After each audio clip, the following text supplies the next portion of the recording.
ಕಳೆದ ಬಾರಿ 10ನೇ ಅಧ್ಯಾಯದ ಸಮರೈಸ್ ನೋಡಿದ್ವಿ. ವಿದ್ಯಾರ್ಥಿಗಳು ಕೇಳಿದಂಥ ಕೆಲವಿನ ಪ್ರಶ್ನೆಗಳಿಗೆ ಉತ್ತರವನ್ನು ನೋಡಿದ್ವಿ.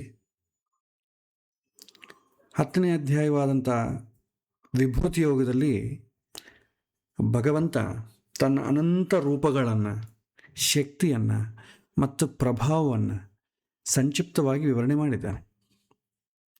ಜಗತ್ತಿನ ಪ್ರತಿಯೊಂದು ಶ್ರೇಷ್ಠ, ತೇಜಸ್ವಿಯಾದಂಥ ಮತ್ತು ಬಲಶಾಲಿಯಾದಂಥ ವಸ್ತುಗಳಲ್ಲಿ ತನ್ನದೇ ಅಂಶ ಇದೆ ಅಂತ ಕೃಷ್ಣ ಹೇಳಿದ್ದನ್ನು ನಾವು ನೋಡಿದ್ವಿ. ಆದರೆ ಎಲ್ಲ ಕಡೆ ನನ್ನ ವಿಭೂತಿ ಹೇಳಿದಂಥ ಕೃಷ್ಣ ಎಲ್ಲ ಕಡೆ ಇರುವಂಥ ಭಗವಂತನ ಚಿಂತನೆ ಹೇಗೆ ಮಾಡೋದು ಅದರ ಬಗ್ಗೆ ಮುಂದಿನ ಅಧ್ಯಾಯದಲ್ಲಿ ಸಿಗತ್ತೆ. 11ನೇ ಅಧ್ಯಾಯ ವಿಶ್ವರೂಪ ಸಂದರ್ಶನ ಯೋಗ. ಈ ಅಧ್ಯಾಯ ಭಗವಂತನ ಉಪಾಸನೆ ಮಾಡುವಾಗ ಆತನನ್ನು ಹೇಗೆ ಚಿಂತನೆ ಮಾಡಬೇಕು ಅಂತ ಹೇಳುವ ಅಧ್ಯಾಯ. ಕೃಷ್ಣ ಅರ್ಜುನನಿಗೆ ದಿವ್ಯ ನೇತ್ರಗಳನ್ನು ಕರುಣಿಸಿ ತನ್ನ ವಿಶ್ವರೂಪ ದರ್ಶನ ಮಾಡಿಸ್ತಾನೆ. ಆ ವಿಶ್ವರೂಪ ದರ್ಶನ ವರ್ಣನೆಯೇ ಇಲ್ಲಿರುವಂಥದ್ದು. ಇಲ್ಲಿ ಸರ್ವವ್ಯಾಪ್ತ, ಸರ್ವಾಂತರ್ಯಾಮಿ, ಸರ್ವಸಮರ್ಥ ಭಗವಂತನ ಚಿಂತನೆ ಹೇಗೆ ಮಾಡಬೇಕು ಎನ್ನುವಂಥ ಮಾರ್ಗದರ್ಶನ ಇದೆ. ಭಗವಂತನ ರೂಪವನ್ನು ಯಾವುದೋ ಒಂದು ಲೌಕಿಕ ಅನುಭವದಿಂದ ಸಮೀಕರಿಸೋದಕ್ಕೆ ಆಗೋದಿಲ್ಲ. ಅದು ಲೋಕಾತೀತವಾದಂಥ ಅನುಭವ. ಆ ಅದ್ಭುತವಾದಂಥ ಅನುಭವದ ಚಿತ್ರಣವೇ ಈ 11ನೇ ಅಧ್ಯಾಯ. ಭಗವಂತ ಸರ್ವಗತವಾದಂಥ ವಿಶ್ವರೂಪವನ್ನು ಎಲ್ಲರೂ ಧ್ಯಾನ ಮಾಡೋದಕ್ಕೆ ಸಾಧ್ಯ ಇಲ್ಲ. ಆದರೆ ಎಲ್ಲ ಕಡೆ ತುಂಬಿರುವಂಥ ಭಗವಂತನ ಕಿಂಚಿತ್ ದರ್ಶನ ಪ್ರತಿಯೊಬ್ಬರೂ ಧ್ಯಾನ ಯೋಗದಲ್ಲಿ ಪಡಿಬೋದು. ಹೇಗೆ ಅರ್ಜುನನಿಗೆ ಕೃಷ್ಣ ತನ್ನ ವಿಶ್ವರೂಪವನ್ನು ತೋರಿಸಿದನೋ ಹಾಗೆ ನಾವು ಕೂಡ ಧ್ಯಾನದಲ್ಲಿ ಕೂಡ ತನ್ನ ರೂಪವನ್ನು ಆತನೇ ತೋರಿಸ್ಬೇಕು. ಇದು ಹೊರ ಪ್ರಪಂಚದಲ್ಲಿ ಕಾಣುವಂಥ ರೂಪವಲ್ಲ. ನಾವು ನಮ್ಮ ಒಳಗಣ್ಣನ್ನು ತೆರೆದು ಕುಳಿತು ಧ್ಯಾನ ಮಾಡಬೇಕು. ಭಗವಂತನಲ್ಲಿ ಶರಣಾಗಬೇಕು. ಕಾತರಿಯಿಂದ ಕರೆದಾಗ ಒಳಗಿಂದ ಏನು ಅನುಭವ ಬರ್ತಿದೆಯೋ ಅದು ಲೌಕಿಕ ಅನುಭೂತಿಯನ್ನು ಮೀರಿದಂಥ ವಿಚಾರ ಅಂತ ಹೇಳ್ತಾರೆ. ಯಾಕೆಂದರೆ ಭಗವಂತನನ್ನು ನಾವು ಹಲವಾರು ಸಲ ತಿಳ್ಕೊಂಡಿದ್ದೇವೆ, ಚರ್ಚೆ ಮಾಡಿದ್ದೇವೆ. ಭಗವಂತನನ್ನು ಭೌತಿಕವಾಗಿ ಅನುಭೂತಿ ಪಡೆಯೋದಾಗಲಿ, ಮಾತಿನಿಂದ ವರ್ಣಿಸೋದಾಗಲಿ, ಅಥವಾ ಭಾಷೆಯಿಂದ ಪ್ರೂವ್ ಮಾಡೋದಾಗಲಿ, ಲಾಜಿಕ್ಸ್ನಿಂದ ಪ್ರೂವ್ ಮಾಡಲಿಕ್ಕೆ ಆಗೋದಿಲ್ಲ. ಅಟ್ ದ ಸೇಮ್ ಟೈಮ್ ಡಿಸಪ್ರೂವ್ ಮಾಡಲಿಕ್ಕೂ ಆಗೋದಿಲ್ಲ. ಹಾಗಾಗಿ ಅದು ಇಂದ್ರಿಯಗಳ ಅನುಭವಕ್ಕೆ ಮೀರಿತು. ಸೊ ಈ ಅಧ್ಯಾಯದಲ್ಲಿ ನಾವು ಗಮನಿಸಿದರೆ ಭಗವಂತನ ಮಾತು ತುಂಬ ಕಡಿಮೆ ಇರುತ್ತೆ. ಇಲ್ಲಿ ಕೃಷ್ಣನ ವಿಶ್ವರೂಪವನ್ನು ಕಂಡವರು ಯಾರಿದ್ದಾರೆ ಅವರ ಅನುಭವಗಳು ಜಾಸ್ತಿ, ಅವರ ಮಾತುಗಳೇ ಕಾಣುತ್ತೆ.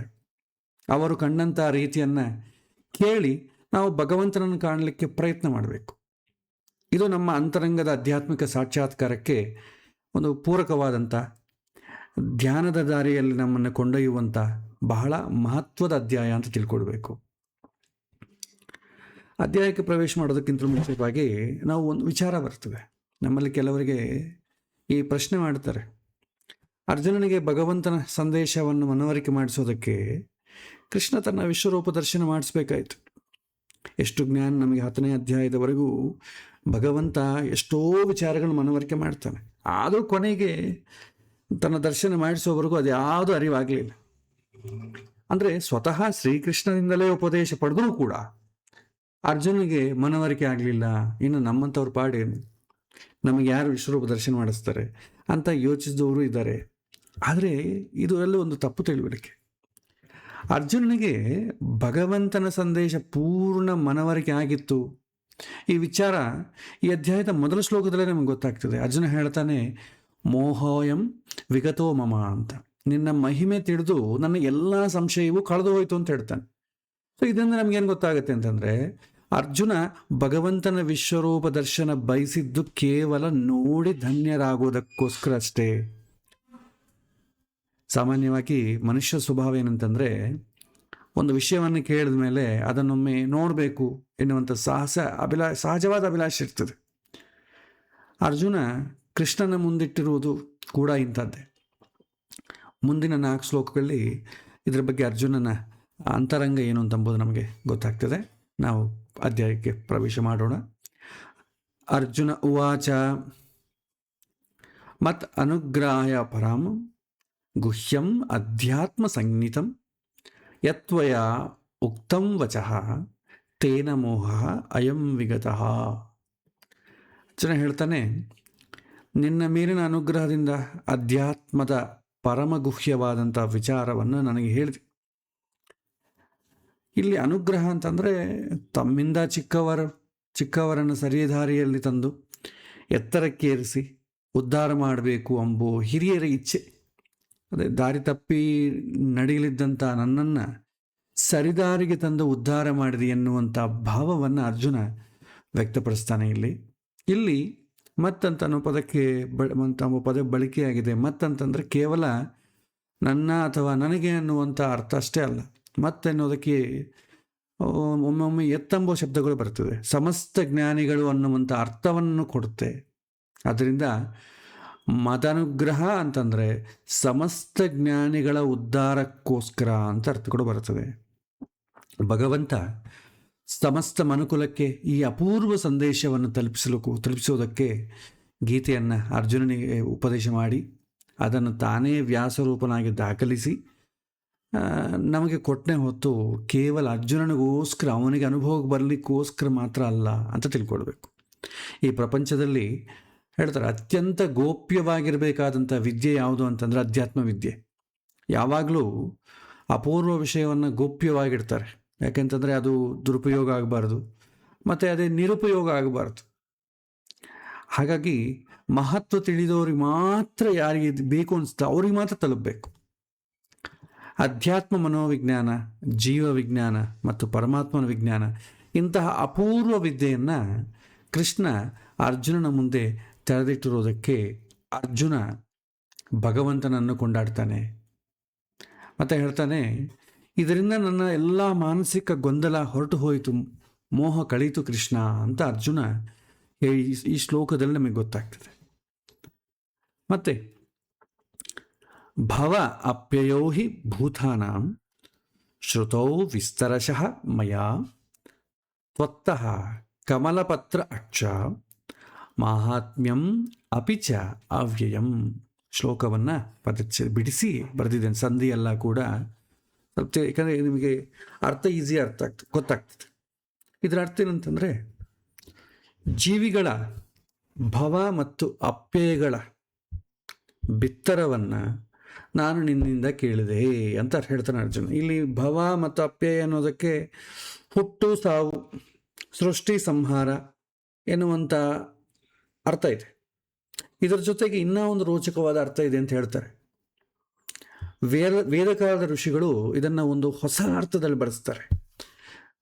ಪ್ರಭವಾಪ್ಯಯವು ಭೂತಾನ ಅಂತಂತ ಉಪನಿಷತ್ತಲ್ಲಿ ಕೂಡ ಒಂದು ಬರುತ್ತೆ. ಇದು ಸುಖಪ್ರಾಪ್ತಿ ಭವ ಮತ್ತು ದುಃಖ ನಿವೃತ್ತಿ ಅಪ್ಯಯ. ಇದು ಪ್ರಾಚೀನ ಋಷಿಗಳ ಅರ್ಥ. ಯಾವ ರೀತಿಯ ನಡೆಯಿಂದ ಸುಖ ಪಡಿಬಹುದು, ಯಾವ ರೀತಿಯ ನಡೆಯಿಂದ ನಮ್ಮ ಬದುಕಿನ ದುಃಖದಿಂದ ಪಾರಾಗಬಹುದು ಎನ್ನುವ ಮೂಲ ಮಂತ್ರವನ್ನು ನಿನ್ನ ಬಾಯಿಂದಲೇ ಹೇಳಿದಿ, ಅದನ್ನು ನಾನು ಕಿವಿಯಾರೆ ಕೇಳಿದೆ ಅಂತ ಹೇಳ್ತಾನೆ ಅರ್ಜುನ. ಇಲ್ಲಿ ಕಮಲಪತ್ರಾಕ್ಷ ಎನ್ನುವಂಥ ಒಂದು ಶಬ್ದ ಬಳಕೆಯಾಗಿದೆ. ಇದನ್ನು ಅರ್ಜುನ ಪ್ರಯೋಗ ಮಾಡಿದರಲ್ಲಿ ಒಂದು ವಿಶೇಷ ಇದೆ. ನೀನು ನನ್ನ ಮೇಲೆ ಕಾರುಣ್ಯದ ರಸಧಾರೆಯನ್ನು ಹರಿಸಿದೆಯಲ್ಲ ಕೃಷ್ಣ ಎನ್ನುವಂಥ ಭಾವ ಈ ವಿಶೇಷಣದ ಹಿಂದಿದೆ. ಇನ್ನು ನಿನ್ನ ಮಹಿಮೆ ಅವ್ಯಯ, ಅನಂತವಾಗುಳಿಯುವಂಥ ಸಂಪತ್ತು. ಆ ಮಹತ್ತಾದಂಥ ಜ್ಞಾನವನ್ನು ನನಗೆ ಕೊಟ್ಟಿದ್ದಿ, ಅತಿ ದುರ್ಲಭವಾದಂಥ ನಿನ್ನ ಮಹಿಮೆಯನ್ನು ನನಗೆ ಹೇಳಿದಿ ಅಂತ ತನ್ನ ಒಳಗೆ ಆಗ್ತಿರುವಂಥ ಅನುಭವವನ್ನು ಅರ್ಜುನ ಎಕ್ಸ್ಪ್ರೆಸ್ ಮಾಡ್ತಾನೆ. ಏವಂ ಏತತ್ ಯಥಾ ಅತ್ವಂ ಆತ್ಮಾನಂ ಪರಮೇಶ್ವರ ದೃಷ್ಟುಂ ಇಚ್ಛಾಮಿ ತೇ ರೂಪಂ ಈಶ್ವರಂ ಪುರುಷೋತ್ತಮ ಅಂತ ಹೇಳ್ತಾರೆ. ನೀನು ಹೇಳಿದಂಥ ಎಲ್ಲದರಲ್ಲಿ ನನಗೆ ಯಾವ ಸಂಶಯವೂ ಇಲ್ಲ. ಇಲ್ಲಿ ಅರ್ಜುನ ಕೃಷ್ಣನನ್ನ ಪರಮೇಶ್ವರ ಅಂತ ಸಂಬೋಧನೆ ಮಾಡ್ತಾರೆ. ಈಶಾ ಅಂತಂದರೆ ಅರ್ಥ ಏನಂತಂದರೆ ಸಮರ್ಥ, ಆಮ್ನಿ ಪೊಟೆಂಟ್ ಅಂತೀವಿ. ನಮ್ಮನ್ನು ನಿಯಂತ್ರಿಸುವಂಥ ದೇವತೆಗಳು ಈಶರು, ಪೊಟೆಂಟ್ಸ್. ಅವರನ್ನು ನಿಯಂತ್ರಿಸುವಂಥ ಅಂತಃಕರಣ ಹಾಗೂ ಜೀವಕಲಾಭಿಮಾನಿಯಾದಂಥ ದೇವತೆಗಳಾದಂಥ ಗರುಡ, ಶೇಷ, ರುದ್ರ ಹಾಗೂ ಬ್ರಹ್ಮವಾಯು ಈಶ್ವರು, ಇವರೆಲ್ಲ ಕೂಡ ಈಶ್ವರ ಅಂತ ಕರೀತಾರೆ. ಈ ತತ್ವಾಭಿಮಾನಿ ದೇವತೆಗಳಿಗೆ ನಿಯಾಮಕನಾದಂಥ, ಎಲ್ಲಕ್ಕಿಂತ ಎತ್ತರದಲ್ಲಿರುವಂಥ, ಎಲ್ಲರ ಒಡೆಯ ಭಗವಂತ ಪರಮೇಶ್ವರ ಅಂತ ಹೇಳ್ತಾರೆ. ನೀನು ಹೇಳಿದ ವಿಚಾರದಲ್ಲಿ ನನಗೇನೂ ಗೊಂದಲ ಇಲ್ಲ, ಯಾಕೆಂತಂದರೆ ನೀನು ಪರಮೇಶ್ವರ. ಆದರೆ ನನಗೆ ಆ ನಿನ್ನ ಸರ್ವ ಸಾಮರ್ಥ್ಯದಿಂದ ತುಂಬಿದಂಥ ರೂಪವನ್ನು ಕಾಣುವಂಥ ತವಕವಾಗ್ತಾ ಇದೆ ಅಂತ ಭಗವಂತನ ಅದ್ಭುತ ರೂಪವನ್ನು ಕಾಣಬೇಕು ಎನ್ನುವಂಥ ತನ್ನ ಬಯಕೆಯನ್ನು ಅರ್ಜುನ ಕೃಷ್ಣನ ಮುಂದೆ ಇಟ್ಟಿದ್ದಾನೆ. ಮತ್ತೊಂದು ಶ್ಲೋಕ, ಮನ್ಯಸೇ ಯದಿ ತಚ್ಚಕ್ಯಂ ಮಯಾ ದೃಷ್ಟಮಿತಿ ಪ್ರಭೋ ಯೋಗೇಶ್ವರ ತತಃ ಮೇ ತ್ವಂ ದರ್ಶಯ ಆತ್ಮಾನಂ ಅವ್ಯಯಂ ಅಂತ ಹೇಳ್ತಾನೆ. ಅರ್ಜುನ ಮುಂದುವರೆದು ಹೇಳ್ತಾನೆ, ನಾನು ಆ ನಿನ್ನ ರೂಪವನ್ನು ನೋಡೋದಕ್ಕೆ ಸಾಧ್ಯ ಅಂತ ನೀನು ಭಾವಿಸಿದರೆ ನಿನ್ನ ರೂಪವನ್ನು ನನಗೆ ತೋರಿಸು. ಇಲ್ಲಿ ಅರ್ಜುನ ಕೃಷ್ಣನನ್ನು ಪ್ರಭೋ ಅಂತ ಸಂಬೋಧನೆ ಮಾಡಿದ್ದಾನೆ. ಪ್ರಭು ಅಂತಂದರೆ ಸಾಮರ್ಥ್ಯ ಅಂತ ಅರ್ಥ. ನೋಡುವಂಥ ಸಾಮರ್ಥ್ಯ ನನಗಿಲ್ಲದಿದ್ದರೂ ಆ ಸಾಮರ್ಥ್ಯವನ್ನು ನೀನೇ ಕರುಣಿಸಿ ತೋರಿಸುವಂಥ ಸಾಮರ್ಥ್ಯ ನಿನಗಿದೆ ಎನ್ನುವುದು ಈ ಸಂಬೋಧನೆಯಿಂದಿರುವಂಥ ಭಾವನೆ. ಯಾಕೆಂತಂದರೆ ನೀನು ಯೋಗೇಶ್ವರ. ಯೋಗ ಅಂತಂದರೆ ಏನು? ಉಪಾಯ ಅಂತ ಅರ್ಥ. ನನಗೆ ಹೇಗೆ ನಿನ್ನ ಯೋಗ ರೂಪವನ್ನು ತೋರಿಸಬೇಕು ಎನ್ನುವಂಥ ಉಪಾಯ ಕೂಡ ನಿನಗೆ ತಿಳಿದಿದೆ. ನೀನು ಎಲ್ಲ ಉಪಾಯಗಳ ಸ್ವಾಮಿ. ಆದ್ದರಿಂದ ಅಳಿವಿರದ ನಿತ್ಯವಾಗಿರುವಂಥ ಆ ನಿನ್ನ ರೂಪವನ್ನು ನನಗೆ ತೋರಿಸು ಅಂತ ಅರ್ಜುನ ಕೃಷ್ಣನನ್ನು ಕೇಳಿಕೊಳ್ತಾನೆ. ಮತ್ತು ಇದಕ್ಕೆ ಭಗವಂತ ಏನು ಉತ್ತರ ಕೊಡ್ತಾನೆ ಅಂತಂಬುದನ್ನು ನಾವು ನೋಡ್ಬೋದು. ಭಗವಾನುವಾಚ ಪಶ್ಯಮಿ ಪಾರ್ಥರೂಪಾಣಿ ಶತಶಃ ಅಥ ಸಹಸ್ರಶಃ ನಾನಾ ವಿಧಾನಿ ದಿವ್ಯಾನಿ ನಾನಾ ವರ್ಣ ಆಕೃತೀನಿ ಚ ಅಂತ ಹೇಳ್ತಾರೆ. ನಿನ್ನ ರೂಪವನ್ನು ತೋರು ಅಂತ ಅರ್ಜುನನ ಏಕವಚನದಲ್ಲಿ ಕೇಳಿದ್ರೂ ಕೂಡ ನಿನ್ನ ರೂಪವನ್ನು, ರೂಪ ಅಂತಂಬುದು ಏಕವಚನ, ರೂಪಗಳು ಅಂತಂಬುದು ಬಹುವಚನ. ಆದರೆ ಅರ್ಜುನ ಏನು ಕೇಳ್ತಾನೆ, ನಿನ್ನ ರೂಪವನ್ನು ತೋರಿಸು ಅಂತ ಅರ್ಜುನ ಏಕವಚನದಲ್ಲಿ ಕೇಳಿದ್ರೆ ಕೃಷ್ಣ ಬಹುವಚನದಲ್ಲಿ ಹೇಳ್ತಾನೆ, ನೋಡು ನನ್ನ ರೂಪಗಳನ್ನು. ರೂಪ ಸಿಂಗುಲರ್, ರೂಪಗಳೆಂಬುದು ಪ್ಲೂರಲ್. ಭಗವಂತನ ಎಲ್ಲ ರೂಪಗಳು ಒಂದೇ ಅಂತ ನಮಗೆ ತಿಳಿಸೋದಕ್ಕೋಸ್ಕರ ಹೇಳ್ತಾರೆ. ಮೂಲ ರೂಪಕ್ಕೂ ಅವತಾರ ರೂಪಕ್ಕೂ ಯಾವ ಥರ ಭೇದ ಇಲ್ಲ. ನೀನು, ಕೃಷ್ಣ ಹೇಳ್ತಾನೆ, ನೀನು ಹಿಂದೆಂದೂ ಕಾಣದಂಥ ಅದ್ಭುತವಾದಂಥ ನನ್ನ 100,000 ಬಗೆಯ ಹೊಳೆಯುವಂಥ ಹಲವು ಬಣ್ಣ ಮತ್ತು ಆಕಾರ ರೂಪಗಳನ್ನು ನೋಡು ಅಂತ ಕೃಷ್ಣ ಅರ್ಜುನನಿಗೆ ಹೇಳ್ತಾನೆ. ಇಲ್ಲಿ ಕೃಷ್ಣ ಅರ್ಜುನನ ಪಾರ್ಥ ಅಂತ ಸಂಬೋಧನೆ ಮಾಡಿದ್ದಾನೆ. ನಿಜವಾದಂಥ ವೇದಾರ್ಥ ತಿಳಿದು ವೇದಾರ್ಥಭೂತನಾದಂಥ ಭಗವಂತನ ಕಡೆಗೆ ಪ್ರಯಾಣ ಮಾಡು ಹೊರಟವನು ಪಾರ್ಥ ಅಂತ ಅರ್ಥ. ಇಲ್ಲಿ ಮತ್ತೊಂದು ಶ್ಲೋಕ, ಪಶ್ಯ ಆದಿತ್ಯಾನ್ ವಸೂನ್ ರುದ್ರಾನ್ ಅಶ್ವಿನೌ ಮರುತಃ ತಥಾ ಬಹೂನಿ ಅದೃಷ್ಟ ಪೂರ್ವಾಣಿ ಪಶ್ಯ ಆಶ್ಚರ್ಯಾಣಿ ಭಾರತ. ಜಗತ್ತಿನಲ್ಲಿರುವಂಥ ಎಲ್ಲ ಆದಿತ್ಯರು, 12 ಆದಿತ್ಯರು, 8 ವಸುಗಳು, 11 ರುದ್ರರು, 2 ಅಶ್ವಿಯರು, 49 ಜನ ಮರುತ್ತುಗಳು, ಎಲ್ಲರನ್ನೂ ನೋಡು. ನೀನು ಹಿಂದೆ ಎಂದೂ ಕಂಡು ಕೇಳಿದಂಥ, ಕೇಳದೇ ಇರದಂಥ ಅತ್ಯದ್ಭುತವಾದಂಥ ಆಶ್ಚರ್ಯವನ್ನು ನೋಡು ಅಂತ ಹೇಳ್ತಾನೆ ಕೃಷ್ಣ. ಇಲ್ಲಿ ಕೃಷ್ಣ ಅರ್ಜುನನನ್ನು ಭಾರತ ಅಂತ ಸಂಬೋಧಿಸಿದ್ದಾನೆ. ಐತರೇಯ ಬ್ರಾಹ್ಮಣದಲ್ಲಿ ವಾಯರ್ವಾವ ಭರತಃ ಅಂತೆಂಬ ಒಂದು ಮಾತು ಬರುತ್ತೆ. ಸದಾ ಭಗವಂತನಲ್ಲಿ ನಿರತವಾದ ವಾಯುದೇವರಿಗೆ ಭರತ ಅಂತ ಹೆಸರು. ಆದ್ದರಿಂದ ಇಲ್ಲಿ ಭರತ ಅಂತಂದರೆ ಭೀಮ, ಪ್ರಾಣತತ್ವನ ತಮ್ಮ ಎನ್ನುವಂಥ ಅರ್ಥ ಕೂಡ ಇದೆ. ಸದಾ ಭಗವಂತನಿಗೆ ಅತೀ ಹತ್ತಿರ ಇರುವಂಥ ಹನುಮಂತ ಅಥವಾ ಪ್ರಾಣತತ್ವದ ಉಪಾಸನೆ ಭಗವಂತನನ್ನು ತಿಳಿಯುವಂಥ ಸುಲಭ ಸಾಧನೆ ಅಂತಂಬ ಸಂಬೋಧನೆ ಇದರಲ್ಲಿದೆ. ಮತ್ತೊಂದು ಶ್ಲೋಕ.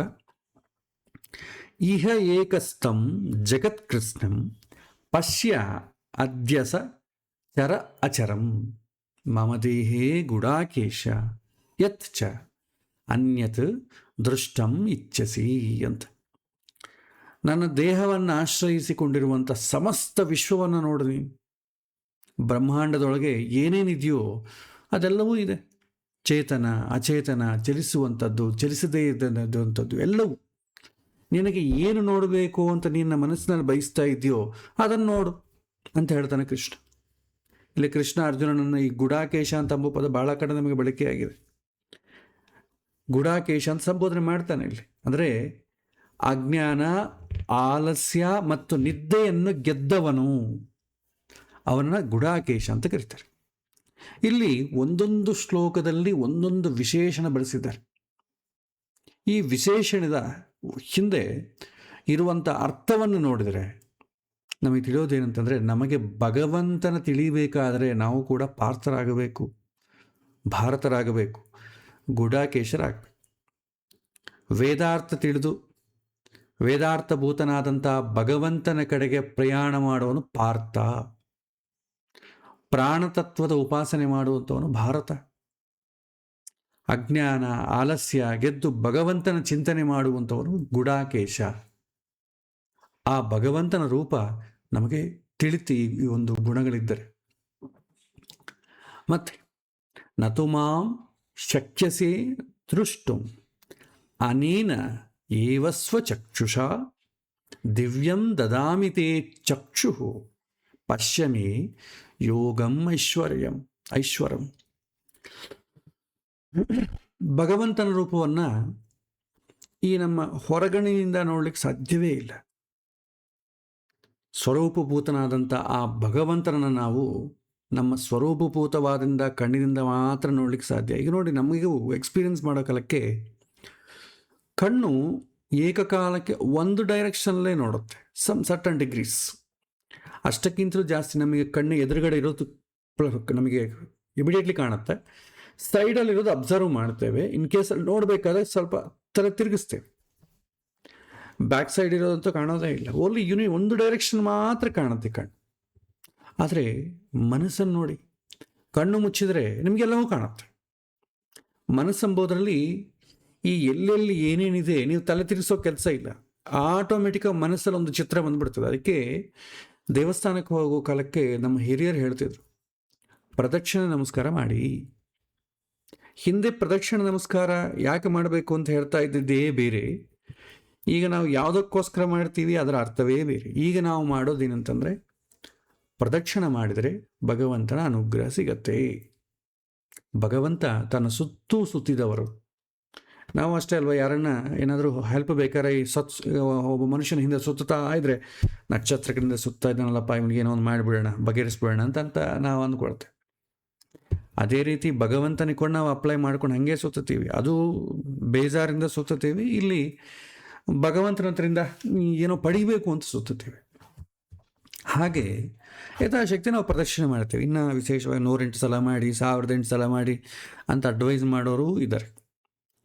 ಸೊ ಇದು ಯಾಕೆ ಅಂತಂದರೆ, ನಾವು ಮಾಡುವಂಥದ್ದು ಭಗವಂತನ ಅನುಗ್ರಹ ಸಿಗಲಿ ಅಂತ. ಅಂದರೆ ನನ್ನ ಮೇಲೆ ನಾನು ಏನು ಮನಸ್ಸಿನಲ್ಲಿ ಬಯಸಿದ್ದೇನೋ, ನಕ್ಷತ್ರಕ್ಕೆ ನಾ ಇದ್ದಂಗೆ ಕಾಯ್ತಾ ಇದ್ದಾನಲ್ಲಪ್ಪ, ಇವನಿಗೆ ಕೊಟ್ಟೇ ಬಿಡೋಣ ಅಂತ ಭಗವಂತನ ಮನಸ್ಸಲ್ಲಿ ಬಂದು ಅದು ಅನುಗ್ರಹ ಮಾಡಿಬಿಡ್ಬೇಕು. ಅದಕ್ಕೋಸ್ಕರ ನಾವು 7 ಸುತ್ತು, 7 ವಾರ ಸುತ್ತು, 7 ತಿಂಗಳು ಸುತ್ತು ಹೀಗೆ ಮಾಡ್ತಾ ಇರ್ತಾರೆ.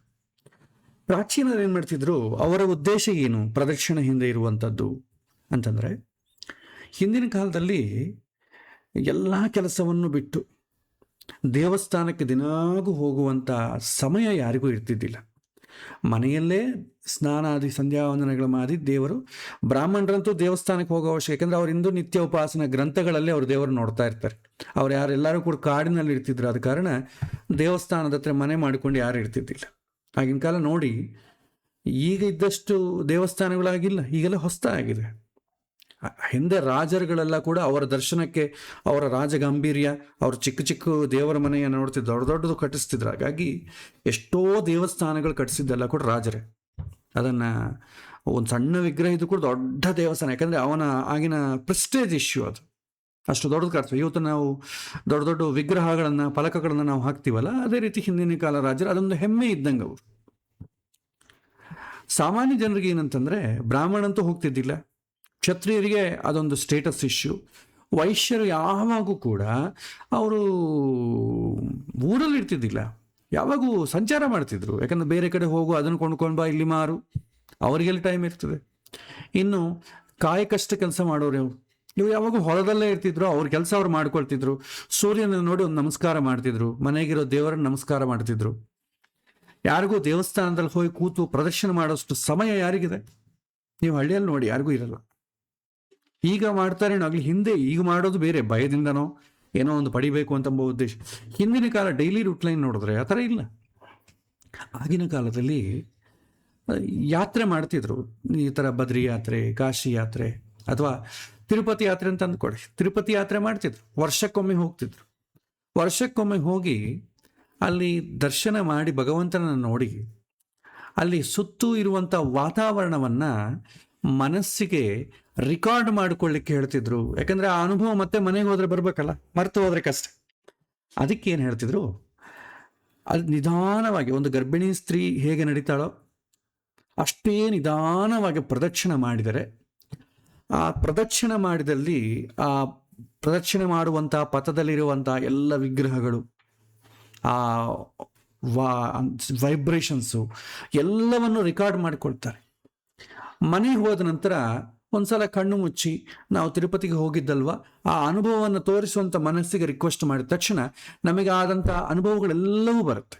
ಇವತ್ತು ನಾವು ದೇವಸ್ಥಾನಕ್ಕೆ ಹೋದು ಫಾಸ್ಟಾಗಿ ಹೋಗ್ತೇವೆ, ಓಡ್ತೇವೆ, ಬಿಟ್ಟು ಬಂದ್ಬಿಡ್ತೇವೆ. ಹಾಗಾಗಿ ಒಂದು ಕಡೆ ಕೂತ್ಕೊಂಡು ನಾನು ದೇವಸ್ಥಾನದಲ್ಲಿ ಏನು ನೋಡಿದೆ ಅಂತ ಅಂದ್ಕೊಂಬಿಟ್ಟು ಟೈಮೇ ಇಲ್ಲ. ಟೈಮ್ ಇದ್ದು ನಾವು ಅದನ್ನು ಮನಸ್ಸಲ್ಲಿ ಕೂತ್ಕೊಂಡು ಕೇಳಿದ್ರು ಕೂಡ ನಿಮಗೆ ದೇವಸ್ಥಾನದಲ್ಲಿ ಏನು ಮಾಡಿದೆ ಅಂತ ಮುಂದೆ ನೆನಪು ಕೂಡ ಆಗೋದಿಲ್ಲ, ಯಾಕಂದರೆ ಮನಸ್ಸು ರಿಕಾರ್ಡ್ ಮಾಡೋದಿಲ್ಲ. ಸೊ ಪ್ರದಕ್ಷಿಣೆ ಮಾಡೋದು ಯಾಕೆ ಅಂತಂದರೆ, ಮನಸ್ಸಲ್ಲಿ ಅದು ರಿಕಾರ್ಡ್ ಮಾಡಿಕೊಳ್ಳಲಿ. ರಿಕಾರ್ಡ್ ಮಾಡಿಕೊಂಡ್ರೆ ಏನಾಗುತ್ತೆ, ನಮಗೆ ಬೇಕಾದಾಗ ಅದು ರಿಕಾಲ್ ಆಗ್ತದೆ. ತಿರುಪತಿ ದರ್ಶನ ನಿಧಾನಕ್ಕೆ ಹೋಗಿ ಮಾಡಿ ಬಂದ್ವಿ, ಮನೆಗೆ ಕೂತ್ಕೊಳ್ಳಿ. ದಿನಾಗೂ ತಿರುಪತಿ ದರ್ಶನ ನೀವು ಮನೆಯಲ್ಲೇ ಮಾಡ್ಬೋದು. ಮನೆಯಲ್ಲೇ ಕೂತು ನಾವು ಮೊನ್ನೆ ಹೋದಂಥ ತಿರುಪತಿ ಏನೇನು ಅನುಭವ ಆಯಿತು ನನಗೆ, ಫಸ್ಟ್ ಎಲ್ಲಿ ಹೋದೆ, ಹೇಗೆ ಹೋದೆ, ರೈಟ್ ಸೈಡ್ ಏನಿದೆ, ಲೆಫ್ಟ್ ಸೈಡ್ ಏನಿದೆ, ಮುಂದೆ ನಾನು ಏನು ಅಬ್ಸರ್ವ್ ಮಾಡಿದೆ, ಅಲ್ಲಿ ಯಾವ ವಿಗ್ರಹ ಎಲ್ಲಿದೆ, ಪ್ರತಿಯೊಂದು ನೀಟಾಗಿ ನೋಡ್ಕೊಂಡು ಹೋಗ್ತಿದ್ರು. ಅದನ್ನು ಪ್ರದಕ್ಷಿಣ ಅಂತ ಕರಿತಿದ್ರು ಹಿಂದಿನ ಕಾಲದಲ್ಲಿ ಪ್ರಾಚೀನರು. ಅದು ಬರ್ತಾ ಬರ್ತಾ ಟ್ರ್ಯಾಕ್ ತಪ್ಪು. ಅಂದರೆ ಅನುಭವವನ್ನು ಅನುಭವಿಸಬೇಕೇ ಹೊತ್ತು ಕಣ್ಣು ಓನ್ಲಿ ಒನ್ ಡೈರೆಕ್ಷನ್, ಎಲ್ಲ ಡೈರೆಕ್ಷನ್ದ ಕಾಣಲಿಕ್ಕೆ ಆಗೋದಿಲ್ಲ. ಆ ಅನುಭವ ನೀವು ರಿಕಾರ್ಡ್ ಮಾಡಿಕೊಂಡ್ರೆ, ಎಲ್ಲ ಕಡೆಯೂ ಏನೇನಿದೆ ಅಂತ ರಿಕಾರ್ಡ್ ಮಾಡಿಕೊಂಡ್ರೆ ನೀವು ನಿಮ್ಮ ಮನಸ್ಸು ಕನೆಕ್ಟ್ ಮಾಡ್ತದೆ. ಹಾಗಾಗಿ ಭಗವಂತನನ್ನು, ಎಲ್ಲ ಕಡೆ ಇರುವಂಥ ಭಗವಂತನನ್ನು ಕಣ್ಣಿಂದ ನೋಡಲಿಕ್ಕೆ ಸಾಧ್ಯ ಇಲ್ಲ ಅಂತ ಇಲ್ಲಿ ಹೇಳ್ತಾರೆ. ತನ್ನ ಸ್ವರೂಪಭೂತನಾದಂಥ ಕಣ್ಣಿನಿಂದ ಸ್ವರೂಪಭೂತವಾದಂಥ ಕಣ್ಣಂದ್ರೆ ಏನು? ಮನಸ್ಸು ನಿಶ್ಚಲವಾಗಿರಬೇಕು. ಮನಸ್ಸು ಯಾವಾಗ ಟೆನ್ಷನ್ಲೆಸ್ ಆಗಿರುತ್ತೋ, ಬುದ್ಧಿ ಜ್ಞಾನದ ಕಡೆ ಇರುತ್ತೋ, ಚಿತ್ತವನ್ನು ಅವಲಂಬಿಸಿಕೊಂಡಿರುತ್ತೋ, ಆವಾಗ ಜೀವನಿಗೆ ತನ್ನ ಅನುಭವ ಆಗ್ತದೆ. ಅದನ್ನೇ ಸ್ವರೂಪಭೂತವಾದ ಕಣ್ಣು ಅಂತ, ಅಂದರೆ ತನ್ನ ಆತ್ಮದ ಕಣ್ಣು ಅಂತ ಅರ್ಥ. ಇದು ಭಗವಂತನ ನೋಡುವಂಥ ಸೌಭಾಗ್ಯವನ್ನು ನಾವು ಭಗವಂತನ ಪ್ರಾರ್ಥನೆ ಮಾಡಿದಾಗ ಕರುಣಿಸ್ತಾನೆ ಅಂತ ಮಾತು ಕೂಡ ಇದರಲ್ಲಿದೆ. ಆಮೇಲೆ ಸಂಜಯ ಉವಾಚ ಏವಂ ಉಕ್ತ್ವಾ ತತಃ ರಾಜನ್ ಮಹಾಯೋಗೇಶ್ವರೋ ಹರಿಹಿ ದರ್ಶಯಾಂ ಅಸಪಾರ್ಥಾಯ ಪರಮಂ ರೂಪಂ ಐಶ್ವರಂ ಅಂತ ಹೇಳ್ತಾರೆ. ಪ್ರಾರಂಭದಲ್ಲೇ ಯುದ್ಧದಲ್ಲಿ ಏನೇನು ನಡೀತಾ ಇದೆ ಅಂತಂಬುದು ಸಂಜಯನಿಂದ ಪಡೀಲಿಕ್ಕೆ ಧೃತರಾಷ್ಟ್ರನಿಗೆ ವರ ಕೊಡ್ತಾರೆ ವೇದವ್ಯಾಸರು. ಹಾಗಾಗಿ ಯುದ್ಧರಂಗದಲ್ಲಿ ಯಾರು ಏನೇ ಮಾತಾಡಿಕೊಂಡ್ರು ಅವರ ಮನಸ್ಸಿನಲ್ಲಿ ಏನಿದೆ ಅದೆಲ್ಲ ಕೂಡ ಸಂಜಯನಿಗೆ ಗೊತ್ತಾಗ್ತಾ ಇರುತ್ತೆ. ಈಗ ಕೃಷ್ಣ ವಿಶ್ವರೂಪ ದರ್ಶನವನ್ನು ಕೊಡುವಂಥ ಭಾಗ್ಯವನ್ನು, ನೋಡುವಂಥ ಭಾಗ್ಯವನ್ನು ಅರ್ಜುನನಿಗೆ ಕರುಣಿಸಿದ. ಈಗ ಅರ್ಜುನನಿಗೆ ಏನು ಕಾಣ್ತಾ ಇದೆಯೋ ಅದೆಲ್ಲ ಕೂಡ ಸಂಜಯನಿಗೆ ಕೂಡ ಕಾಣ್ತದೆ, ಯಾಕಂದ್ರೆ ಅವನು ಮನಸ್ಸನ್ನು ರೀಡ್ ಮಾಡೋ ಶಕ್ತಿ ಅವರಿಗಿದೆ. ಸೊ ವ್ಯಾಸರಿಂದ ದಿವ್ಯ ದೃಷ್ಟಿ ಪಡೆದು ಯುದ್ಧರಂಗದಲ್ಲಿ ನಡೀತಾ ಇರುವಂಥ ಘಟನೆಗಳ ವಿವರಣೆಯನ್ನ ಧೃತರಾಷ್ಟ್ರನಿಗೆ ಕೊಡ್ತಾ ಇರ್ತಾನೆ ಸಂಜಯ. ಹಾಗಾಗಿ ಅವನು ಕೂಡ ಭಗವಂತನ ವಿಶ್ವರೂಪವನ್ನು ಕಾಣ್ತಾ ಇದ್ದಾನೆ. ಆತ ಧೃತರಾಷ್ಟ್ರನಿಗೆ ಹೇಳ್ತಾ ಇದ್ದಾನೆ ಈ ಮಾತು, ಓ ರಾಜನ್, ಈ ರೀತಿ ಹೇಳಿ ಮಹಾಯೋಗೇಶ್ವರ ಹರಿ ತನ್ನ ಹಿರಿಯ ರೂಪವನ್ನು ತೋರಿಸಿದ ಅಂತ ಹೇಳ್ತಾರೆ. ಅಷ್ಟೇ. ಇಲ್ಲಿ ಯಾಕಂದರೆ ಅವನ ಅನುಭವ ಕೊಡ್ಲಿಕ್ಕಾಗಲ್ಲ. ಕೇವಲ ಏನು ನಡೀತಾ ಇದೆ ಅಂತ ಅಂಬುದಷ್ಟೇ ಮಾತ್ರವೇ ಕನ್ವೆ ಮಾಡಬಲ್ಲ ಸಂಜಯ್. ಇಲ್ಲಿ ಬಳಕೆಯಾಗಿರುವಂಥ ತತಃ ಎನ್ನುವಂಥ ಪದ ಈ ಶ್ಲೋಕದಲ್ಲಿ ವಿಶೇಷ ಅರ್ಥವನ್ನು ಕೊಡುತ್ತೆ. ಅರ್ಜುನನನ್ನು ದಿವ್ಯ ದೃಷ್ಟಿ ಸಂಪನ್ನನಾದ್ದರಿಂದ, ದಿವ್ಯ ರೂಪ ದರ್ಶನ ನೋಡುವಂಥ ಅಧಿಕಾರ ಸಂಪನ್ನನಾದ್ದರಿಂದ, ಎಲ್ಲ ಕಡೆ ತುಂಬಿರುವಂಥ ಭಗವಂತ ತನ್ನ ವಿಶ್ವರೂಪವನ್ನು ಆತನಿಗೆ ತೋರಿದ ಎನ್ನುವಂಥ ಭಾವವನ್ನು ಈ ಪದ ಕೊಡುತ್ತೆ. ಬ್ರಹ್ಮಾದಿ ಸಮಸ್ತ ದೇವತೆಗಳಿಗೂ ಕೂಡ ಒಡೆಯನಾದಂಥ ಭಗವಂತನನ್ನು ಸಂಜಯ ಇಲ್ಲಿ ಮಹಾಯೋಗೇಶ್ವರ ಅಂತ ಸಂಬೋಧನೆ ಮಾಡ್ತಾನೆ. ಇಲ್ಲಿ ಬಳಸಿರುವಂಥ ಹರಿಹಿ ಎನ್ನುವಂಥ ಪದ ಭಗವಂತನ ಸರ್ವಗತ ತತ್ವವನ್ನು, ಆಮ್ನಿ ಪ್ರೆಸೆಂಟ್, ಅದನ್ನು ವಿವರಣೆ ಮಾಡ್ತದೆ. ಯಾರು ಯಾವ ದೇವತಾ ಮುಖದಲ್ಲಿ ಆಹುತಿ ಕೊಟ್ಟರೂ ಕೂಡ ಅದನ್ನು ಮೊದಲು ಪಡೆಯುವವನು ಭಗವಂತನೇ. ಸರ್ವದೇವ ನಮಸ್ಕಾರಂ ಕೇಶವಂ ಪ್ರತಿಗಚ್ಚತಿ. ನೀವು ಯಾರಿಗೆ ನಮಸ್ಕಾರ ಮಾಡಿ, ಯಾವ ದೇವರಿಗನ್ನ ಮಾಡಿ, ಏನೇ ಹೋಮ ಮಾಡಿ, ಯಾರಿಗೆ ಆಹುತಿ ಕೊಟ್ಟರು ಹೋಗೋದು ಭಗವಂತನಿಗೆ ಹೋಗ್ತದೆ. ಈ ನೆಕ್ಸ್ಟ್ ಬರುವಂಥ ಶ್ಲೋಕಗಳಲ್ಲಿ ಸಂಜಯ ಅವನಲ್ಲಿ ಆಗ್ತಾ ಇರುವಂಥ ಅನುಭವವನ್ನು ಹೇಳ್ತಾನೆ. ಅರ್ಜುನಲ್ಲಿ ಆಗ್ತಾ ಇರುವಂಥ ಅನುಭವ ಅರ್ಜುನ ಹೇಳಿದ. ಈಗ ಅದನ್ನೆಲ್ಲ ಕಂಡು ಸಂಜಯ್ ಏನು ಹೇಳ್ತಾನೆ ಅಂತ ಅಂಬುದು ನೋಡೋಣ. ಅನೇಕ ವಕ್ತ್ರ ನಯನಂ, ಅನೇಕ ಅದ್ಭುತ ದರ್ಶನಂ, ಅನೇಕ ದಿವ್ಯ ಆಭರಣಂ ದಿವ್ಯ, ಅನೇಕ ಉದ್ಯತ ಆಯುಧಂ ಅಂತ ಹೇಳ್ತಾರೆ. ಮತ್ತೊಂದು ಶ್ಲೋಕ, ದಿವ್ಯ ಮಾಲ್ಯ ಅಂಬರಧರಂ, ದಿವ್ಯ ಗಂಧ ಅನುಲೇಪನಂ, ಸರ್ವ ಆಶ್ಚರ್ಯಮಯಂ ದೇವಂ, ಅನಂತಂ ವಿಶ್ವತೋಮುಖಂ. ಸಂಜಯ್ ಹೇಳ್ತಾನೆ, ಕೃಷ್ಣ ನಮ್ಮೆಲ್ಲರಂತೆ ಮನುಷ್ಯರ ಆಕಾರದಲ್ಲಿ ಕಾಣಿಸ್ಕೊಳ್ತಿದ್ದ. ಆದರೆ ಈ ಕ್ಷಣದಲ್ಲಿ ಎಲ್ಲಿ ನೋಡಿದ್ರೂ ಕೃಷ್ಣನ ಮುಖವೇ. ಅಲ್ಲಿ ಸೇರಿರುವಂಥ ಪ್ರತಿಯೊಂದು ಜೀವಿಯ ಒಳಗೆ ಹೊರಗೆ ಎಲ್ಲೆಲ್ಲೂ ಕೇವಲ ಕೃಷ್ಣನ ಮುಖವೇ ಕಾಣ್ತಾ ಇದೆ, ಇನ್ಯಾವುದೂ ಕಾಣ್ತಾ ಇಲ್ಲ. ಸಂಜಯನಿಗೆ ಅಲ್ಲಿ ಆನೆ, ಕುದುರೆ, ಸೈನಿಕರು ಕಾಣಿಸ್ಲಿಲ್ಲ. ಬದಲಿಗೆ ಎಲ್ಲ ಕಡೆ ಎಲ್ಲರೊಳಗೂ ತುಂಬಿರುವಂಥ ಆ ಭಗವಂತ ಕಾಣಿಸಿಕೊಂಡ. 10ನೇ ಅಧ್ಯಾಯದಲ್ಲಿ ಎಲ್ಲರಲ್ಲೂ ನನ್ನ ವಿಭೂತಿಯೇ ಇದೆ ಅಂತ ಹೇಳಿದಲ್ಲ, ಅದನ್ನು ಒಂದು ಅನುಭವದ ರೂಪದಲ್ಲಿ ಸಂಜಯ ಕಾಣ್ತಾ ಇದ್ದಾನೆ. ಭಗವಂತನ ಈ ರೂಪವನ್ನು ವರ್ಣಿಸುವುದು ಅಸಾಧ್ಯ. ಇದನ್ನು ಕೇವಲ ನೋಡಿ ಅನುಭವಿಸಬೇಕು. ಅದೊಂದು ಆಶ್ಚರ್ಯ. ಸರ್ವಾಭರಣಗಳಿಂದ ಶೋಭಿಸುವಂಥ, ದಿವ್ಯವಾದ ಆಯುಧಗಳನ್ನು ಹಿಡಿದಿರುವಂಥ, ಹೂವಿನ ಮಾಲೆಗಳನ್ನಿಟ್ಟು ಉಡುಪನ್ನು ತೊಟ್ಟ, ಹೊಳೆಯುವ ಗಂಧ ಬಡಿದ, ಸರ್ವಾಶ್ಚರ್ಯವಾದಂಥ ಸ್ವರೂಪ, ವಿಸ್ಮಯ ಮೂರ್ತಿ ಭಗವಂತ ಯುದ್ಧರಂಗದಲ್ಲಿ ತನ್ನ ವಿಶ್ವರೂಪವನ್ನು ತೋರಿದ. ಇದು ಸಂಜಯನಲ್ಲಿ ಆಗ್ತಾ ಇರುವಂಥ ಅನುಭವ.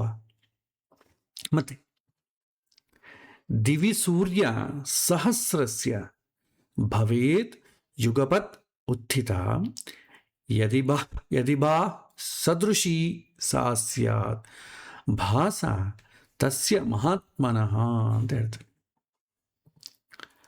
ಸಂಜಯ್ ಹೇಳ್ತಾನೆ, ಸಾವಿರಾರು ಸೂರ್ಯರ ಆಕಾಶದಲ್ಲಿ ಒಮ್ಮೆಗೆ ಉದಿಸಿದರೆ ಎಷ್ಟು ಪ್ರಕಾಶಮಾನವಾಗಿರ್ತದೋ ಅಂತಹ ಪ್ರಕಾಶಮಾನವಾಗಿ ಭಗವಂತ ಕಾಣಿಸಿದ ಅಂತ ಹೇಳ್ತಾರೆ. ಯೋಗಿಗಳಿಗೆ ಭಗವಂತನ ಒಳಗಣ್ಣಿನಲ್ಲಿ ಸಾವಿರಾರು ಸೂರ್ಯರು ಏಕಕಾಲದಲ್ಲಿ ಉದಯಿಸಿದರೆ ಎಷ್ಟು ಪ್ರಖರವಾಗಿರುತ್ತೋ ಅಷ್ಟು ಪ್ರಖರವಾಗಿ ಕಾಣಿಸ್ತಾನೆ. ಆದರೆ ಚಂದ್ರಾಂಶುವಾದ ಭಗವಂತ ಎಷ್ಟು ಸೂರ್ಯಪ್ರಕಾಶ ಇದ್ರೂ ಕೂಡ ಅಷ್ಟೇ ತಂಪು ಮತ್ತು ಆಹ್ಲಾದಮಯವಾಗಿದ್ದಾನೆ. ಭಗವಂತ ಸೂರ್ಯನಂತೆ ಪ್ರಖರ, ಆದರೆ ಚಂದ್ರನಂತೆ ತಂಪು. ಇಷ್ಟು ಪ್ರಕಾಶಮಾನವಾಗಿರುವಂಥ ಭಗವಂತನ ರೂಪವನ್ನು ಯಾರೂ ಎಂದೆಂದೂ ತಮ್ಮ ಹೊರಗಣ್ಣಿನಿಂದ ಕಾಣಲಿಕ್ಕೆ ಸಾಧ್ಯ ಇಲ್ಲ ಅಂತ ಹೇಳ್ತಾರೆ. ಮತ್ತೆ ತತ್ರ ಏಕಸ್ಥಂ ಜಗತ್ಕೃಷ್ಣಂ ಪ್ರವಿಭಕ್ತಂ ಅನೇಕದಾ ಅಪಶ್ಯತ್ ದೇವದೇವಸ್ಯ ಶರೀರೇ ಪಾಂಡವಸ್ತದಾ ಅಂತ ಹೇಳ್ತಾರೆ.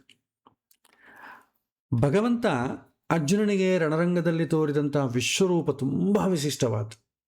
ಆಚಾರ್ಯರು ಹೇಳ್ತಾರೆ, ಅರ್ಜುನನಿಗೆ ವಿಶ್ವರೂಪ ದರ್ಶನವಾದಾಗ ಏನಾಗುತ್ತೆ ಅಂತಂದ್ರೆ, ಪ್ರಪಂಚದಲ್ಲಿ ಭಗವಂತನ ವಿಶ್ವರೂಪ ದರ್ಶನ ಕಾಣಲಿಕ್ಕೆ ಅರ್ಹತೆ ಯಾರ್ಯಾರಿದ್ದಾರೋ ಅಪರೋಕ್ಷ ಜ್ಞಾನಿಗಳು ಎಲ್ಲರಿಗೂ ಈ ಒಂದು ವಿಶ್ವರೂಪ ದರ್ಶನ ಆಗಿತ್ತಂತೆ. 3 ಲೋಕದಲ್ಲಿರುವಂಥ ಅರ್ಹತೆಯುಳ್ಳ ಸಮಸ್ತ ಜೀವಿಗಳು ಕೂಡ ಭಗವಂತನ ಈ ವಿಶೇಷ ದರ್ಶನವಾಗಿದೆ ಎನ್ನುವಂಥ ಮಾತು ಮುಂದಿನ ಅಧ್ಯಾಯದಲ್ಲಿ ಬರುತ್ತೆ. ಅರ್ಜುನನಿಗಿಲ್ಲಿ ಕಾಣಿಸಿದ್ದು ಕೇವಲ ಎಲ್ಲ ಕಡೆ ತುಂಬಿರುವಂಥ ಭಗವಂತ ಮಾತ್ರ ಅಲ್ಲ, ಆತನೊಳಗೆ ತುಂಬಿರುವಂಥ ಪ್ರಪಂಚ ಕೂಡ ಕಾಣಿಸಿತು. ಇಲ್ಲಿ ಭಗವಂತನೊಳಗೆ ವಿಶ್ವವನ್ನು ಕಾಣುವುದು ಅಂತಂದರೆ ಧ್ಯಾನದಲ್ಲಿ ಪರಮಾತ್ಮನನ್ನು, ಆತನಿಂದ ಸೃಷ್ಟವಾದಂಥ ಸೃಷ್ಟಿಯನ್ನು ಕಂಡಂತೆ. ಸತ್ವದಿಂದ ಸ್ವಚ್ಛವಾದಂಥ ಮನಸ್ಸುಳ್ಳಂಥ ಅರ್ಜುನ ಪಾಂಡವ ಅಂತ ಸಂಬೋಧನೆ ಮಾಡಿದ್ದಾರೆ. ತನ್ನ ದಿವ್ಯ ದೃಷ್ಟಿಯಿಂದ ಭಗವಂತನಲ್ಲಿ ತುಂಬಿರುವಂಥ ಇಡೀ ವಿಶ್ವವನ್ನು ಸ್ಪಷ್ಟವಾಗಿ ಕಂಡ ಅಂತ ಹೇಳ್ತಾರೆ. ತತಃ ಸಹ ವಿಸ್ಮಯ ಆವಿಷ್ಟ ಹೃಷ್ಟರೋಮಾ ಧನಂಜಯ ಪ್ರಣಮ್ಯ ಶಿರಸಾ ದೇವಂ ಕೃತಾಂಜಲಿ ಅಭಾಷತ. ಭಗವಂತನ ಈ ಅದ್ಭುತ ರೂಪವನ್ನು ಕಂಡಂಥ ಅರ್ಜುನ ಆನಂದ, ಆಶ್ಚರ್ಯ, ದಿಗ್ಭ್ರಮೆಯಿಂದ ರೋಮಾಂಚನಗೊಂಡ ನಿಂತ. ಭಗವಂತನ ಅಪೂರ್ವವಾದಂಥ ಇಂತಹ ಅದ್ಭುತ ದರ್ಶನ ಸಂಪತ್ತನ್ನು ಪಡೆದಂಥ ಅರ್ಜುನ ಧನಂಜಯ ಭಕ್ತಿಪೂರ್ವಕವಾಗಿ ಒಂದು ಉದ್ದಂಡ ನಮಸ್ಕಾರ ಮಾಡಿ ತನ್ನೆದುರುಗಡೆ ಕೈ ಜೋಡಿಸಿ ನಿಂತು ಭಗವಂತನನ್ನು ಸ್ತೋತ್ರ ಮಾಡಲು ಆರಂಭಿಸ್ತಾನೆ. ಏನಂತ ಸ್ತೋತ್ರ ಮಾಡ್ತಾನೆ? ಪಶ್ಯಾಮಿ ದೇವಾನ್ ತವ ದೇವ ದೇಹೇ ಸರ್ವಾನ್ ತಥಾ ಭೂತ ವಿಶೇಷ ಸಂಗ ಬ್ರಹ್ಮಾಣಂ ಈಶಂ ಕಮಲಾಸನಸ್ಥಂ ಋಷೀಂಚ ಸರ್ವಾನ್ ಉರಗಾಂಚ ದಿವ್ಯಾನ್ ಅಂತ. ಅರ್ಜುನ ಕೃಷ್ಣನ ಅದ್ಭುತವಾದಂಥ ರೂಪವನ್ನು ನೋಡ್ತಾ ಇದ್ದಾನೆ. ಆತನಿಗೆ ಸಮಸ್ತ ದೇವತೆಗಳು ಆ ಭಗವಂತನೊಳಗೆ ಕಾಣ್ತಾ ಇದ್ದಾರೆ. ದೇವತೆಗಳು, ರಾಕ್ಷಸರು, ಅಸುರರು, ಗಂಧರ್ವರು, ಅಪ್ಸರರು, ಯಕ್ಷರು, ಮನುಷ್ಯರು, ಪ್ರಾಣಿಗಳು ಎಲ್ಲ ಅವನಲ್ಲೇ ಯಾಕಂದರೆ ಎಲ್ಲರಲ್ಲೂ ನನ್ನ ವಿಭೂತಿ ಇದೆ ಅಂತ ಆದ ಕಾರಣ ಎಲ್ಲರೂ ಕಾಣ್ತಾ ಇದ್ದಾರೆ ಅವನಲ್ಲಿ. ಮುಖ್ಯವಾಗಿ ಅರ್ಜುನ ಭಗವಂತನೊಳಗೆ ಚತುರ್ಮುಖ ಬ್ರಹ್ಮ, ಶಿವ, ಮಹಾಋಷಿಗಳು ಮತ್ತು ದೈವಾಂಶ ಸಂಭೂತ ದಿವ್ಯ ಉರಗಗಳನ್ನು ಆ ಶೇಷಸಾಯಿ ಭಗವಂತನಲ್ಲಿ ಕಾಣ್ತಾ ಇದ್ದಾನೆ. ಇದು ಅರ್ಜುನನಲ್ಲಿ ಆಗ್ತಾ ಇರುವಂಥ ಅನುಭವ. ಅನೇಕ ಬಾಹೋದರ ವಕ್ತ್ರನೇತ್ರಂ ಪಶ್ಯಾಮಿ ತ್ವಾಂ ಸರ್ವತಃ ಅನಂತರೂಪಂ ನ ಅನಂತಂ ನ ಅಂತಂ ನ ಮಧ್ಯಂ ನ ಪುನಃ ತವ ಆದಿಂ ಪಶ್ಯಾಮಿ ವಿಶ್ವೇಶ್ವರ ವಿಶ್ವರೂಪಂ ಅಂತ ಹೇಳ್ತಾರೆ. ಎಲ್ಲಿ ನೋಡಿದ್ರೂ ಕೂಡ ಮುಖ, ಎಲ್ಲಿ ನೋಡಿದ್ರೂ ಕಣ್ಣುಗಳು, ಎಲ್ಲಿ ನೋಡಿದ್ರೂ ತೋಳು, ಎಲ್ಲಿ ನೋಡಿದ್ರೂ ಉದರ.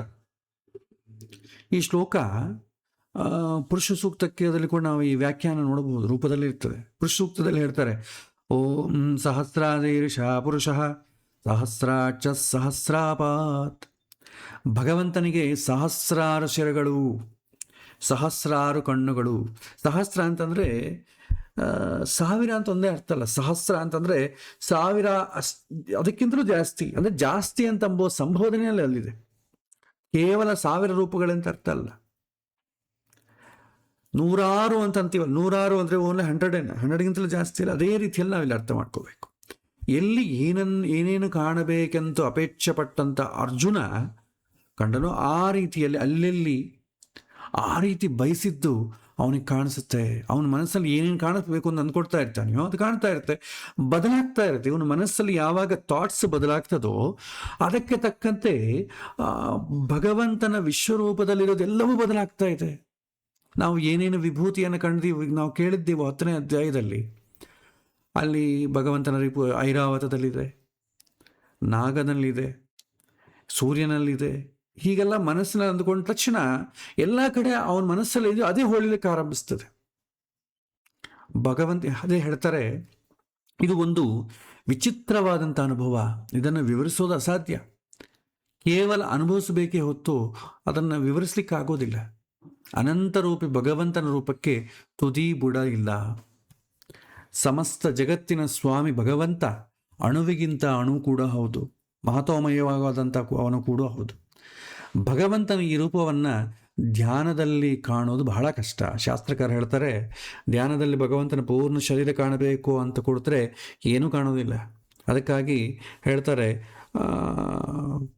ಕೊಳಲನ್ನು ಊದುವಂಥ ಆತನ ಒಂದು ಕಿರಿ ಬೆರಳಿನ ಮೇಲೋ ಅಥವಾ ಕರುಣಾಪೂರ್ಣವಾದಂಥ ಕಣ್ಣಿನ ನೋಟವನ್ನು ಕೇಂದ್ರೀಕರಿಸಿ ಧ್ಯಾನ ಅಭ್ಯಾಸ ಮಾಡೋದು ಒಳ್ಳೆಯದು ಅಂತ ಹೇಳ್ತಾರೆ ಶಾಸ್ತ್ರಕಾರ. ಮತ್ತೆ ಸ್ತೋತ್ರ ಮಾಡ್ತಾನೆ. ಕಿರೀಟಿನಂ ಗದಿನಂ ಚಕ್ರಿಣಂಚ ತೇಜೋ ರಾಶಿಂ ಸರ್ವತಃ ಜೀಪ್ತಿಮಂತಂ ಪಶ್ಯಾಮಿ ತ್ವಾಂ ದುರ್ನಿರೀಕ್ಷ್ಯಂ ಸಮಂತಾತ್ ದೀಪ್ತ ಅನಳ ಅರ್ಕದ್ಯುತಿಂ ಅಪ್ರಮೇಯಂ ಅಂತ ಹೇಳ್ತಾರೆ. ಸರ್ವಾಭರಣ ಭೂಷಿತನಾದಂಥ ಮೋಹಕ ರೂಪವಾದಂಥ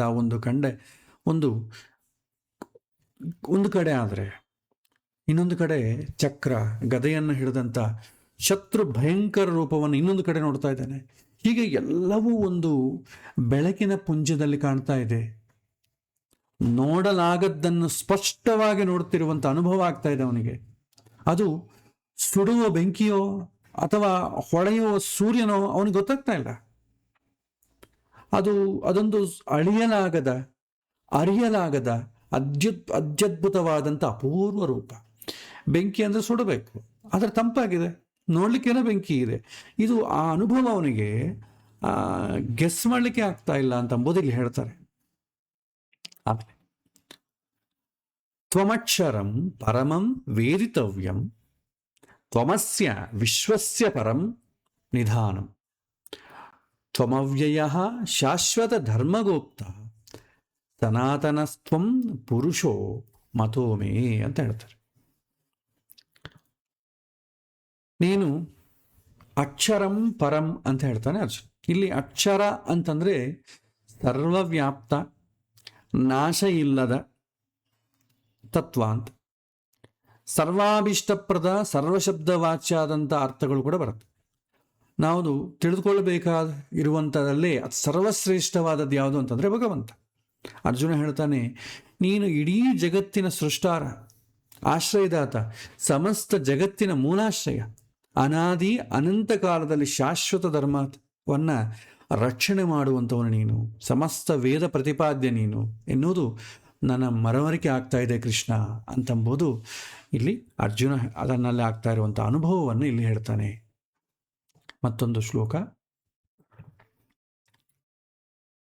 ಅನಾದಿ ಮಧ್ಯಾಂತ ಮನಂತ ವೀರ್ಯಂ ಅನಂತ ಬಾಹುಂ ಶಶಿಸೂರ್ಯ ನೇತ್ರ ಪಶ್ಯಾಮಿ ತ್ವಾಂ ದೀಪ್ತ ಹುತಾಶ ವಕ್ತ್ರಂ ಸ್ವತೇಜಸ ವಿಶ್ವಮಿದಂ ತಪಂತಂ ಅಂತ ಹೇಳ್ತಾರೆ.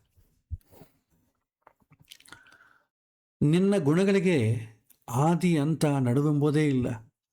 ನೀನು ಅನಂತ ವೀರ್ಯ, ಆದಿ ಅಂತವಿಲ್ಲದಂಥ ಪರಾಕ್ರಮ ನಿನ್ನದು, ನಾಶವಿಲ್ಲದ ಅನಂತ ಅವಯವಗಳು, ನಿನ್ನ ಕಣ್ಣುಗಳಿಂದ ಹುಟ್ಟಿದ ಆ ಸೂರ್ಯಚಂದ್ರರು, ಉಗುಳುವಂಥ ಬೆಂಕಿಯ ಜ್ವಾಲೆ ನಿನ್ನ ಬಾಯಿಯಿಂದ ಬರ್ತಾ ಇದೆ. ನಿನ್ನ ತೇಜಸ್ಸಿನಿಂದ ಇಡೀ ವಿಶ್ವ ಸುಟ್ಟಿರದಂತೆ ಆಗಿದೆ ಅಂತ ತನ್ನ ಅನುಭವವನ್ನು ಅರ್ಜುನ ಎಕ್ಸ್ಪ್ರೆಸ್ ಮಾಡಿಕೊಡ್ತಾ ಇದ್ದಾನೆ, ಸ್ತೋತ್ರ ಮಾಡ್ತಾ ಇದ್ದಾನೆ. ತನ್ನಲ್ಲಿ ಏನಾಗ್ತಾ ಇದೆ ಅಂತಂಬುದು ಹೇಳ್ತಾ ಇದ್ದಾನೆ. ಇನ್ನು ಎಲ್ಲ ಈ ಅಧ್ಯಾಯದಲ್ಲಿ ಮಾತುಗಳು ತುಂಬ ಕಡಿಮೆ ಇರುತ್ತೆ. ಅಂದರೆ ತತ್ವಬೋಧನೆಗೆ ಸಂಬಂಧಪಟ್ಟ ವಿಚಾರಗಳು ತುಂಬ ಕಡಿಮೆ ಇರುತ್ತೆ. ಅಲ್ಲಿ ಅವರ ಅನುಭವಗಳೇ ಬರುತ್ತೆ. ಅರ್ಜುನ ರಿಕ್ವೆಸ್ಟ್ ಮಾಡ್ತಾನೆ, ನಿನ್ನ ದಿವ್ಯ ರೂಪವನ್ನು ನೋಡಬೇಕು ಅಂತ, ಭಗವಂತನ ರೂಪವನ್ನು ನೋಡಬೇಕು ಅಂತ ಮಾಡಿದ.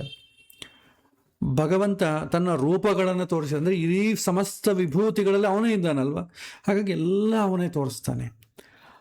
ಈ ನೋಡ್ತಾ ಇರೋದನ್ನು ಸಂಜಯ ತನ್ನ ಅನುಭವ ಆಗ್ತಾ ಇದೆ ಅವನಿಗೂ. ಇದಕ್ಕೆ ಎಲಿಜಿಬಿಲಿಟಿ ಯಾರ್ಯಾರು ಇದ್ದಾರೆ ಆಯಾ ಕಾಲದಲ್ಲಿ ಎಲ್ಲರಿಗೂ ಈ ತನ್ನ ಧ್ಯಾನದಲ್ಲಿ ಈ ರೀತಿಯಾದಂಥ ಅನುಭವ ಫ್ಲ್ಯಾಶ್ ಆಗ್ತಾ ಇದೆ ಅವರಿಗೆ. ಇಂಟ್ಯೂಷನಲ್ ಫ್ಲ್ಯಾಶ್ ಆಗ್ತಾರೆ. Intellectual conclusion is different, intuitional flash is different. ನೀವು ನ್ಯೂಟನ್ ತಗೊಳ್ಳಿ, ನ್ಯೂಟನ್ ಗ್ರಾವಿಟೇಷನಲ್ ಫೋರ್ಸ್ ಕಂಡುಕೊಂಡ ಅಂತ ನಮಗೆ ಗೊತ್ತಿದೆ. ಆಪಲ್ ಹಣ್ಣು ಮೇಲಿಂದ ಬಿತ್ತು, ಮೇಲಿಂದ ಬೀಳುವಂಥ ವಸ್ತುವಿಗೆ ಎಳೆಕೊಳ್ಳುವಂಥ ಶಕ್ತಿಗೆ ಭೂಮಿಗೆ ಇದೆ ಗುರುತ್ವಾಕರ್ಷಣ ಶಕ್ತಿ, ಗ್ರಾವಿಟೇಷನಲ್ ಫೋರ್ಸ್ ಅಂತ ಕಂಡುಕೊಂಡ. ಎಲ್ಲಿ ಕಂಡುಕೊಂಡ? ಲೈಬ್ರರಿಯಲ್ಲಿ ಹೊಳಿಲಿಲ್ಲ.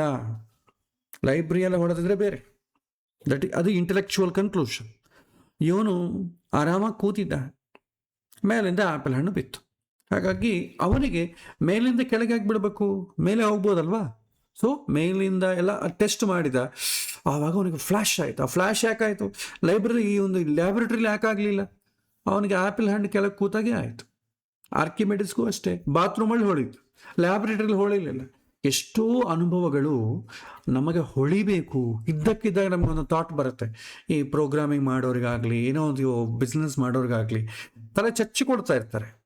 ಆವಾಗ ಎಂದೋ ಒಂದಿನ ವಾಕಿಂಗ್ ಹೋಗೋ ಕಾಲಕ್ಕೂ ಎಲ್ಲೋ ಒಂದು ಸಡನ್ನಾಗಿ ಒಂದು ಥಾಟ್ ಫ್ಲ್ಯಾಶ್ ಆಗುತ್ತೆ. ಎಲ್ಲರಿಗೂ ಈ ಅನುಭವ ಆಗಿರುತ್ತೆ. ಆ ರೀತಿ ಆ ಭಗವಂತನೇ ಫ್ಲ್ಯಾಶ್ ಮಾಡಿಸ್ಬೇಕು. ಜೀವನಿಗೆ ತನ್ನ ಗತಿ ಹೇಗೆ ಅಂತ ಗೊತ್ತಿಲ್ಲದಾಗ ಭಗವಂತನೇ ಬುದ್ಧಿಸ್ಥಾನದಲ್ಲಿ ಕೂತು ಫ್ಲ್ಯಾಶ್ ಮಾಡಿಸ್ತಾನೆ. ಅದೇ ಅನುಭವ ಅರ್ಜುನನಿಗೆ ಆಗ್ತಾ ಇದೆ.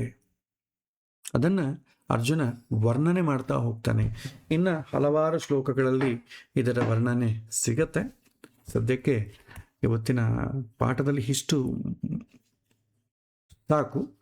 ಮುಂದಿನ ವಾರ ಅರ್ಜುನನಲ್ಲಿ ಆಗ್ತಾ ಇರುವಂಥ ಅನುಭವ, ಆ ಅನುಭವದ ಹಿಂದೆ ಮತ್ತೆ ಅವನಲ್ಲಿ ಭಯ ಕೂಡ ಹುಡ್ತದೆ. ಆ ಭಯಕ್ಕೆ ಕಾರಣವೇನು, ಅದಕ್ಕೆ ಕೃಷ್ಣ ಏನು ಉತ್ತರ ಕೊಡ್ತಾನೆ ಅಂತಂಬುದನ್ನು ಕೂಡ ನಾವು ನೋಡೋಣ. ಇದರಲ್ಲಿ ಕೇವಲ ಎಲ್ಲ ಕಡೆ ಅರ್ಜುನ ನೋಡಿದ ಅಂತಂಬೋದು ಅಷ್ಟು ಸ್ಟೇಟ್ಮೆಂಟ್ ಮಾತ್ರ ನಮಗೆ ಕಾಣುತ್ತೆ. ಆದರೆ ಆ ಅನುಭವದ ಹಿಂದೆ ಇರುವಂಥ ತತ್ವವನ್ನು ಕೂಡ ನಾವು ತಿಳ್ಕೊಳ್ಬೇಕು. ಇಲ್ಲಾಂದ್ರೆ ಏನಾಗುತ್ತೆ, ಕುದುರೆ ಕಾಣಿಸ್ತು, ಸಿಂಹ ಕಾಣಿಸ್ತು, ಕುದುರೆ ಮತ್ತು ಆನೆ ಕಾಣಿಸ್ತು, ಇಂದ್ರಾದಿ ದೇವತೆಗಳು ಕಾಣಿಸಿದ್ರು, ಬ್ರಹ್ಮರುದ್ರಾದಿ ದೇವತೆಗಳು ಕಾಣಿಸಿದ್ರು. ಇದೆಲ್ಲ ದೊಡ್ಡ ವಿಶೇಷ ಏನಿದೆ ಅನ್ಸುತ್ತೆ. ಆದರೆ ಅನುಭವಪೂರ್ವಕ ಇದು ಅವನಿಗೆ ಏನಾಗ್ತಾ ಇದೆ, ವಿಭೂತಿಯಲ್ಲಿ ಯಾಕೆ ಭಗವಂತಲ್ಲಿ ಕಾಣ್ತಾ ಇದ್ದಾನೆ ಅಂತ ಅಂಬೋದು ಅನುಭವ ಇಲ್ಲಿ ನಾವು ನೋಡಬೇಕಾಗತ್ತೆ. ಇದನ್ನು ಮತ್ತಿಷ್ಟು ವಿಚಾರಗಳನ್ನ ನಾವು ಮುಂದಿನ ವಾರ ನೋಡೋಣ. ಇವತ್ತಿನ ಪಾಠ ಇಲ್ಲಿಗೆ ಮುಕ್ತಾಯಗೊಳಿಸೋಣ. ಶ್ರೀಕೃಷ್ಣಾರ್ಪಣಮಸ್ತು.